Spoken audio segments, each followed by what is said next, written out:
کیسے ہیں طاہر صاحب؟ خیر ہے، آپ سنائیں؟ اللہ تعالیٰ کا احسان ہے، تھینک یو سر۔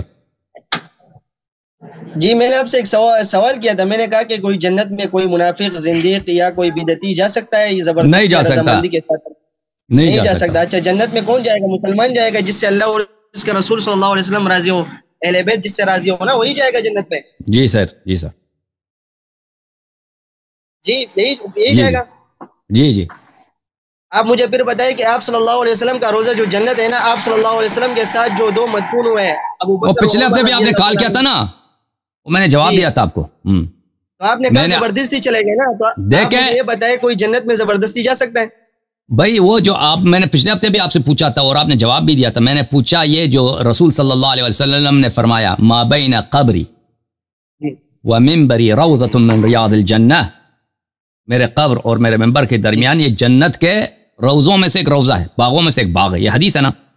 میں نے آپ سے پوچھا تھا کہ یہ ان کے وفات، انہوں نے شرط لگائی ہے کہ میرے وفات کے بعد یہ جنت بن جائے گا یا ان کے حیات میں بھی جنت ہے؟ تو انہوں نے، آپ نے کہا تھا کہ نہیں، ان کے حیات میں بھی یہ جنت ہے۔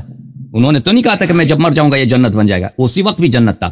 تو اس وقت جب جنت تھا نا، تو اس میں کافر بھی آتے تھے، مشرک بھی آتے تھے، منافق بھی آتے تھے، بیٹھتے تھے، یہودی بھی آتے۔ سن لینا بھائی، سن لو نا بھائی، سن لینا بھائی، سن لینا بھائی، یہودی بھی آتے تھے یا اس جنت میں آتے تھے جس جنت کی آپ بات کر رہے ہیں نا، وہ مسجد کی والی جنت کی بات کر رہے ہیں، اس میں یہودی بھی آتے تھے، کرسچن بھی آتے تھے، منافق بھی آتے تھے۔ ابو سفیان بھی ایک دفعہ آیا تھا، ابو سفیان بھی آیا تھا ایک دفعہ وہاں پر فتح مکہ سے پہلے۔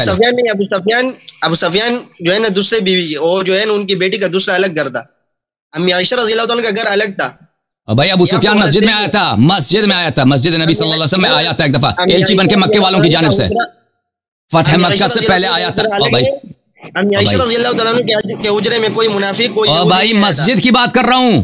ما بین قبری و منبری روضۃ من، میرے قبر اور میرے منبر کے درمیان، میرے قبر اور میرے منبر کے درمیان، ٹھیک ہے نا، روضۃ من ریاض الجنہ، جنت کے باغوں میں سے ایک باغ ہے، ٹھیک ہے نا، میرے قبر اور میرے منبر کے درمیان۔ اس میں ہم بھی گئے اس جنت میں، بار بار گئے الحمدللہ۔ ہم نے جب حج عمرہ بجا لایا، روز جاتے تھے، نماز پڑھتے تھے اس رسول صلی اللہ علیہ وسلم کے قبر شریف کے ساتھ، تو ہم نے بہت گئے، بہت سارے لوگ جاتے ہیں، اب بھی بہت سارے لوگ جاتے ہیں، قادیانی بھی حج پہ جاتے ہیں تو ادھر جاتے ہیں۔ اس زمانے میں بھی یعنی رسول صلی اللہ علیہ وسلم کے حیات میں عرض حج نہیں کرتے، حج کرتے ہوں گے قادیانی تو جاتے ہی نہیں، آپ کو کس طرح؟ قادیانیوں پر تو پابندی ہے۔ وہ تو نہیں کہتے میں قادیانی ہوں نا، وہ تو اعلان تو نہیں کرتے نا، اعلان تو نہیں کرتے کہ میں قادیانی ہوں۔ اب وہ ویزا لے کے مسلمان بن کے جائیں، اس کو کون روک سکتا ہے؟ ٹھیک ہے نا، تو جاتے تو سب ہیں بھائی، لیکن نکلتے بھی ہیں نا، جا کر نکل بھی جاتے ہیں، ادھر رہتا کوئی نہیں ہے۔ آپ جو ابو بکر عمر کی بات کر رہے ہیں نا، ابو بکر عمر کو میں نے اہل بیت علیہ السلام کا، آپ کے پروگرام نے پہلے بھی کال کیا تھا، آپ کو پتہ چلا نہیں چلا، اسی وقت اہل بیت علیہ السلام نے کہا کہ ملائکہ نے ان کو نکال دیا تھا، ان کو جہنم لے کے گئے تھے، وہ ادھر نہیں ہے ابو بکر عمر۔ اچھا، کس نے کہا یہ؟ کس نے کہا یہ؟ اہل بیت علیہ السلام کی احادیث ہیں۔ یہ اس لیے کہ جنت میں دیکھیں، اس جنت میں منافق جا تو سکتا ہے لیکن نکلنا اس کی ضروری ہے نا۔ جیسے میں نے ابھی ثابت کیا کہ ادھر یہودی بھی جاتے تھے لیکن ادھر ٹہرتے نہیں تھے، نکل جاتے تھے، اور بھائی ادھر زندیق بھی جاتے تھے، منافق بھی، لیکن نکل جاتے تھے، اوئے، تو اسی لیے ملائکہ نے ان کو نکال دیا۔ اچھا، ابھی کون دفن ہے وہاں پہ؟ ابو بکر اور عمر رضی اللہ عنہ، آپ کہہ رہے ہیں نہیں ہے وہاں پہ؟ نہیں ہے، نکال دیا۔ کون ہے وہاں؟ وہ رسول اللہ صلی اللہ علیہ وسلم، رسول صلی اللہ علیہ وسلم اور ان کی بیٹی حضرت زہرا سلام اللہ علیہ احتمالاً وہی ہیں۔ یہ مجھے ثابت کرو کہ وہاں زہرا علیہ السلام کا قبر ہے۔ تو اس کے دلائل ہے نا کہ وہ اپنے بعض روایت میں ملتا ہے، اشارہ ملتا ہے اس بات کا کہ وہ اپنے اسی رسول صلی اللہ علیہ وسلم، بعض روایت میں اشارہ ملتا ہے کہ وہ بالکل رسول صلی اللہ علیہ وسلم کے قبر ہی میں مدفون ہے، رسول صلی اللہ علیہ وسلم کے قبر ہی میں مدفون ہے۔ البتہ یہ جو ہے نا، یہ دقیق باتیں ہیں، اس کو یہ اشاروں سے ہوتا ہے، اس کو ہمیں ثابت کرنے کی ضرورت نہیں ہے، ٹھیک ہے نا۔ بہرحال ابو بکر عمر ابو بکر عمر کو وہاں سے ملائکہ نے نکال دیا تھا۔ آپ وہاں پہ ابو بکر عمر رضی اللہ عنہ یہ دفن ہے، آپ ابھی کبھی کہہ رہے ہو کہ زبردستی چلے گئے، کبھی کہہ رہے ہو کہ وہاں پہ جو ہے نا ملائکہ نکال دیا۔ دیکھو بھائی، دیکھو مسجد نبی صلی اللہ علیہ وسلم میں کافر ادھر ٹہرتے نہیں، نکل جاتے تھے نا، تو واضح بات ہے، منافق ادھر ٹہرتے نہیں، نکل جاتے تھے، تو لازمی بات ہے جب کسی کوئی مسلمان ہی نہیں تھے، جب مسلمان ادھر کیسے ٹھہرا جا سکتے ہیں، تو نکال دیا ان کو۔ جب چوری کے قبر میں داخل ہوئے تو ملائکہ نے نکال دیا نا ان کو۔ ملائکہ نے نکال دیا. کس نے؟ ملائکہ کو آپ نے؟ ابھی میں حدیث آپ کو دکھا دیتا ہوں بھائی طاہر بھائی. آپ یہ چپلی کباب کی دکان سے نکل کے اب آ گئے وہ کسی پرچون کی دکان میں بیٹھ گئے ایسا لگتا ہے. تو میں آپ کو دکھا دیتا ہوں وہ روایت میں آپ کو دکھا دیتا ہوں کس نے کہا.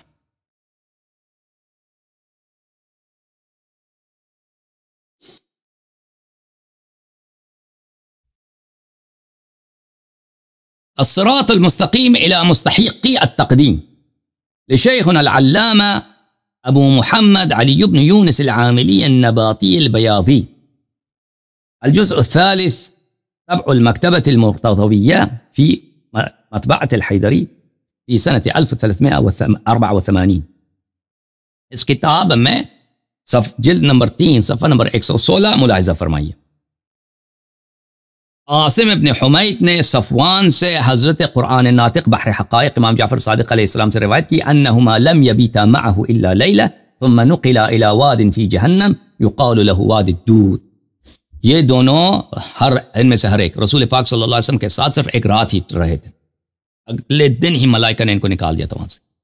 جہنم کے ایک وادی جس کو وادی دودھ کہا جاتا ہے ان کو وہاں پہ منتقل ہوئے. تو یہ وہاں پہ نہیں ہے. شیعہ عقیدے میں آپ کا الزام نہیں بنتا کیونکہ ہمارے عقیدے میں وہ وہاں پہ نہیں ہے. قبر وہ دفن ہوئے تھے چوری میں غصب میں جیسے ان کی خلافت چوری کی تھی لیکن وہاں پہ ہے نہیں ان کو نکالا گیا ہے. ٹھیک ہے نا. اور اس کے علاوہ بھی صحیح سند کے ساتھ کتاب کامل الزیارات میں اس کے آخر میں کامل الزیارات کے آخر میں ایک لمبی حدیث ہے اس میں بھی یہی ہے.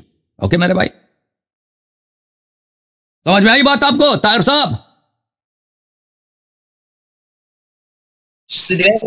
نکالے کہ نہیں نکالے اس میں تو آپ نے شعر دکھایا بس. شعر نہیں دکھایا آپ نے کو سمجھ ہی نہیں آئی جی. شعر کو نہیں پڑھا میں نے حدیث کو پڑھا. شعر بعد والے سطر میں ہے نا. آپ کو سمجھ ہی نہیں آئی بھائی. آپ پتہ نہیں کس سوچ میں کہتا آپ نے شعر دکھائی. آپ کام کیا کرتے ہیں بھائی؟ آپ تو کہہ رہے تھے کہ وہاں پہ فاطمہ رضی اللہ تعالیٰ نے جو ہے وہاں پہ جو ہے وہ دفن کیا وہ بھی حدیث دکھاؤ نا. وہ ضروری نہیں ہے. وہ ضروری نہیں ہے. وہ ضروری نہیں ہے. وہ اشارہ میں نے کہا نا تصریح نہیں ہے. وہ اشارہ میں نے کہا احتمال ہے. اور چپ کرو سن لو یہ شعر میں نے نہیں پڑھی ہے. تمہیں پتہ نہیں تم کس سوچ میں ہو. کہتا ہے شعر پڑھی. وہ شعر بعد والے میں ہے. شعر بعد وہ شعر میں نے شعر نہیں پڑھی میں نے حدیث پڑھی ہے. تم کو پتہ ہی نہیں چلا. اچھا اچھا ہاں ہاں اچھا پھر جو آپ کہہ رہے ہیں اچھا ادھر کراچی میں کام کیا کرتے ہیں آپ طاہر صاحب؟ آپ کام کو چھوڑو نا رشتہ دینے آپ کو. رشتہ لینا آپ سے. بات سنو نا ہمارے نوجوان بہت سارے نوجوان ہیں نا آپ سے آپ کے پاس آ جائے کہ آپ کی دکان میں رشتہ لینے ہم نوجوانوں کو بھیج رہے ہیں. ٹھیک ہے نا. آپ سے رشتہ لینا تاکہ اتحاد بین المسلمین ہو جائے نا. ٹھیک ہے نا. چل ہم سنی بن جاتے ہیں. رشتہ دے دو نا.